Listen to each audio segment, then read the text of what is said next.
Untuk modul di tas, kita telah diberikan kerja kumpulan untuk membuat kajian tentang ritual perubatan kuno kaum Cina. Untuk memahami topik ini dengan lebih mendalami, saya telah membuat kajian sendiri online untuk mendapatkan informasi sebelum bermula perjalanan kajian kita. Dan saya telah menyenaraikan beberapa subtopik dalam buku saya.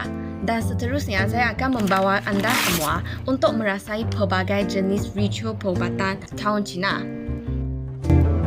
Jadi, mari kita mulakan perjalanan kajian kita. Another guy looking for the perfect lover, the kind of love you only see in it. Terapi tradisional pertama yang kita akan kajian ialah gua sha. Ia dikenali sebagai kurokan. Ia adalah salah satu amalan perubatan tradisional Cina. Rawatan dijalankan dengan mengikis kulit orang dengan alat kurokan dan terdapat pelbagai jenis alat kurokan yang sesuai untuk menyuruh bahagian yang tidak sama. Kurokan digunakan untuk mengurangkan ketegangan otot san dan dapat membantu mengatasi sindrom menopause seperti mudah lelah hingga jantung berdeba-deba.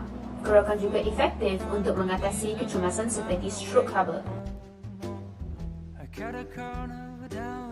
Terapi seterusnya ialah bekam. Bekam merupakan sejenis urut Cina dan juga kaedah perubatan yang menggunakan tekanan rendah. Peralatan bekam yang biasanya digunakan dalam rumah hanya cawan bekam serta bekam angin darah. Bekam dijalankan untuk menghilangkan tundung dan kesejukan, membuang toksin dan panas sehingga dapat menyesuaikan keadaan tubuh dan menghilangkan keletihan serta meningkatkan kecergasan fizikal. Ia juga dapat mengurangkan bengkak dan sakit, juga melancarkan peredaran darah. Kajian tentang terapi tradisional dijalankan sampai sini sahaja kerana sudah lewat malam. Kajian kita akan dijalankan lagi esok. Selamat malam. Kajian kedua dijalankan pada hari seterusnya. Tetapi oleh sebab COVID-19, kita telah menghadapi satu masalah besar, iaitu kajian senaman tradisional.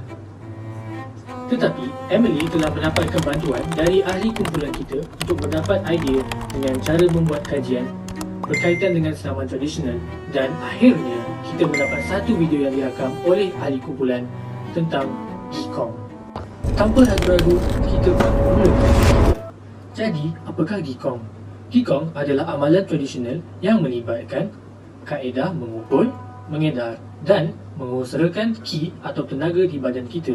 Qigong tidak memerlukan peralatan dan boleh dilakukan di mana-mana sahaja. Selain daripada itu, Qigong dapat menurunkan tekanan darah dan meningkatkan kesihatan serta mengurangkan kesan tekanan yang negatif.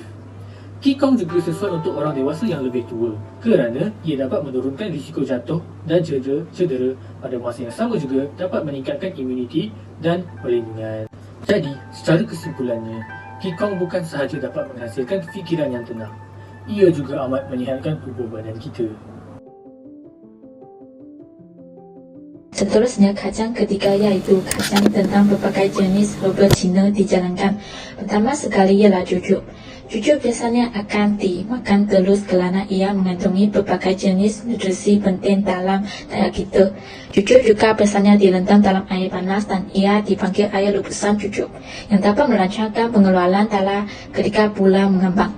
Jujuk juga digunakan untuk meningkatkan imunasi tubuh badan kita akan mencegah kanser. Selepas itu, kita akan mencuba untuk memasak makanan herba agar kita dapat memahami berbagai jenis herba Cina yang biasanya digunakan oleh kaum Cina dengan lebih mudah dan spesifik. Dalam masakan kita akan menggunakan biji terada yang amat bermanfaat bagi mengatasi insomnia hingga turunkan tekanan darah. Walau bagaimanapun, salah satu manfaat biji terada yang paling umum dalam pengobatan tradisional adalah untuk menghentikan diarrhea serta menjaga tekanan darah tetap seimbang dalam batas normal. Seterusnya, keladi Cina juga digunakan dalam masakan kita. Ia mempunyai khasiat dan perubatan yang tinggi dan digunakan untuk menormalkan keseimbang hormon dalam badan wanita serta meredakan kesakitan haid. Goji berry juga dikenali dengan nama buah goji, memiliki banyak manfaat seperti menyihatkan hati, mengurangkan risiko kanser, menjaga kesihatan mata dan mencegahkan pembesaran tumor. Goji berry sama dengan jujubin juga digunakan dalam masakan kita. Dada ayam telah dicucikan dan dipotong agar mudah untuk dimasak. Selepas itu, dada ayam ini diletakkan bersama dengan semua hebat China dalam perut gajah tadi. Selepas itu, air ditambah ke dalamnya hinggalah menggebuki semua bahan itu dan air boleh dikukus. Masakan hebat ini dikenali sesentan bertujuan untuk menguatkan sistem perhadaman menggunakan sistem saraf.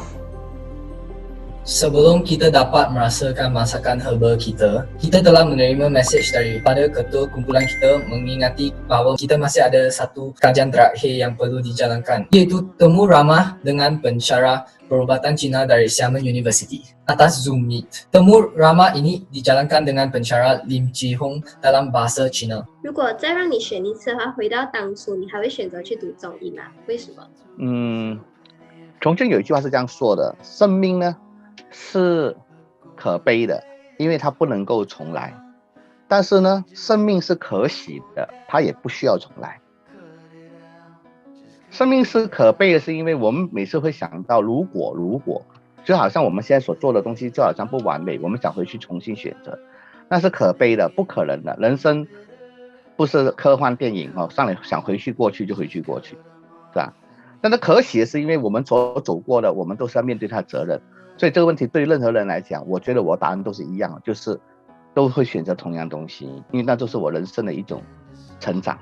到现在来讲，也就是我一种对我来说是一种所谓的收获。 Temu ramah ini dijalankan dengan lancar dan kita juga mendapatkan ilmu pengetahuan yang tidak akan kita dapatkan dari internet, dan kita amat bersyukur kerana dapat mengadakan satu temu ramah dengan pensyarah tersebut. Sampai sini sahajalah perjalanan kajian kita tentang ritual perubatan kuno kaum Cina. Kajian tersebut membawa bukan sahaja ilmu pengetahuan, jugalah pengalaman yang amat berharga kepada kita. Kita bersyukur kepada nikmat Tuhan, pensyarah kita yang memberi peluang untuk membuat kajian tersebut dengan lebih mendalami. Dan akhirnya, penghargaan saya kepada semua ahli kumpulan yang bekerjasama menghasilkan kajian tersebut. Saya Clement Lai. Saya Shushinta Naidu. Saya Cheng Xiahui. Saya Muhammad Akil Rafiki. Saya Kalaksun. Saya Joshua Wong. Saya Max Sun Tyler. Dan saya Emily Tan. Kita dari kumpulan 8.